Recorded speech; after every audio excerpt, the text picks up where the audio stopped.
Gram panchayat समोधीपुर झांसेपुर की जनता जिंदाबाद जिंदाबाद जिंदाबाद। विजय चौहान भैया जिंदाबाद जिंदाबाद जिंदाबाद। ग्राम पंचायत समोधीपुर झांसेपुर जिला जौनपुर की सभी सम्मानित जनता जनार्दन को नवरात्रि, दशहरा और दीपावली की आपके अपने वर्तमान प्रधान विजय चौहान जी की तरफ से ढेर सारी बधाई व ढेर सारी शुभकामनाएं।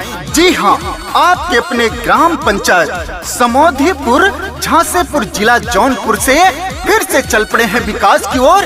विकास की गंगा बहाने आपके अपने वर्तमान प्रधान विजय चौहान जी। तो याद रखिएगा, आने वाले प्रधानी के चुनाव में अब की बार फिर से अपना वोट और आशीर्वाद देकर विजय चौहान जी को जिताना है और अपना प्रधान बनाना है।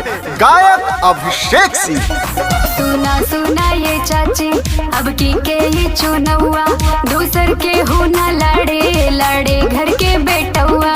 सुना सुना ये चाची, अब की के ही चुनौआ, दूसर के हो न लड़े लड़े घर के बेटौआ। जीत के चुनाव नया राम करेंगे, विजय चौहान फिर से काम करेंगे, अपने पंचायत का नाम करेंगे, विजय चौहान फिर से काम करेंगे। काम किया है काम करेंगे, जन जन का सम्मान करेंगे, झूठे वादे नहीं करेंगे आपके अपने विजय चौहान जी। जी हाँ, ग्राम पंचायत समोधीपुर झांसेपुर में प्रधानी पद पर रहते हुए हर गली में आरसीसी सड़क, इंटरलॉकिंग सड़क बनवाने का काम किया, एक पंचायत भवन का निर्माण करवाया, हर गली में पक्की नाली बनवाने का काम किया आपके चहेते आपके बेटे विजय चौहान जी ने। तो याद रखिएगा, फिर से किसी के लालच, किसी के बहकावे में नहीं आना है, अपना प्रधान विजय चौहान जी को बनाना है। ग्राम पंचायत समोधीपुर झांसेपुर आपका अपना प्रत्याशी विजय चौहान। दुखिया गरीबों का है ये चहेता, सुख दुख में साथ रहे घर का है बेटा, सुख दुख में साथ रहे घर का है बेटा। पड़े जो मुसीबत हाथ से सबका बटाते हैं, 24 घंटे भैया पुनवा उठाते हैं। दूर नहीं है अब वो दिन, जल्दी से आने वाला, दुख कट जाएगा सबका, खुशियों का हो बोलबाला।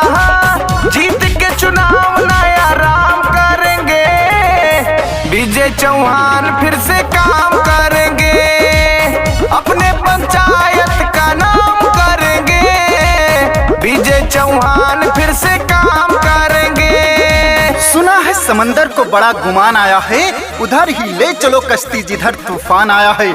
और जिधर भी जाते हैं आपके वर्तमान प्रधान विजय चौहान जी, सब लोग यही कहते हैं, अपने ग्राम पंचायत समोधीपुर झांसेपुर का फिर से होने वाला प्रधान आया है। भैया जी ने अपने प्रधानी कार्यकाल में पूरे ग्राम पंचायत में हर गरीब को कॉलोनी देने का काम किया, कुछ कॉलोनी पास करवाए हैं जो आने वाली है, और ग्राम पंचायत में पानी टंकी बनवाने का काम किया, बहुत सारा काम करवाने का काम किया आपके अपने विजय चौहान जी ने। और जो भी काम अधूरा रह गया है, अब की बार आप सभी का आशीर्वाद मिलेगा तो भैया पूरा करने का काम करेंगे। तो याद रखिएगा, अब की बार फिर से जिताओ, अपने गांव को आगे बढ़ाओ।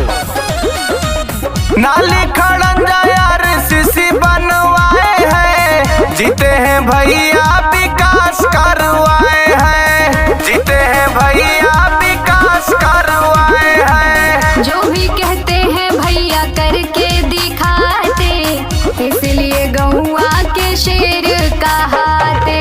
गांव गांव में रोड बना है, बनी है पक्की नाली, विजय भैया जीतेंगे फिर लाएंगे खुशहाली। जीत के चुनाव नया राम करेंगे, विजय चौहान फिर से काम करेंगे, अपने पंचायत का नाम करेंगे, विजय चौहान फिर से काम करेंगे।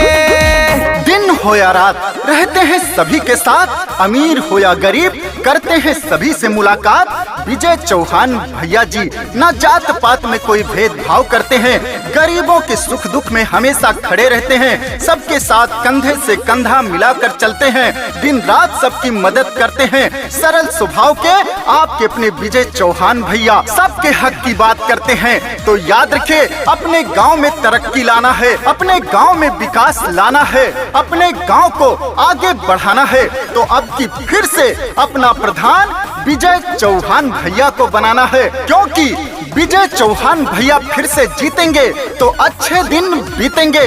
तो याद रखिए, अपने ग्राम पंचायत समौधीपुर झांसेपुर को आगे बढ़ाना है तो विजय चौहान भैया को जिताना है। हर माँ का बेटा बहनों के भाई, जनता की हक की ये लड़ते लड़ाई, जनता की हक की ये लड़ते लड़ाई। जो भी कहते हैं भैया करके दिखाते, इसलिए गौआ के शेर कहाते। अभिषेक सिंह हाथ जोड़ के सबसे यही ये कहते, भैया जी जनता के सेवक बन बैठे चाहते। हाँ, जीत के चुनाव नया राम करेंगे, विजय चौहान फिर से काम करेंगे, अपने पंचायत का नाम करेंगे, विजय भैया जी फिर से काम करेंगे।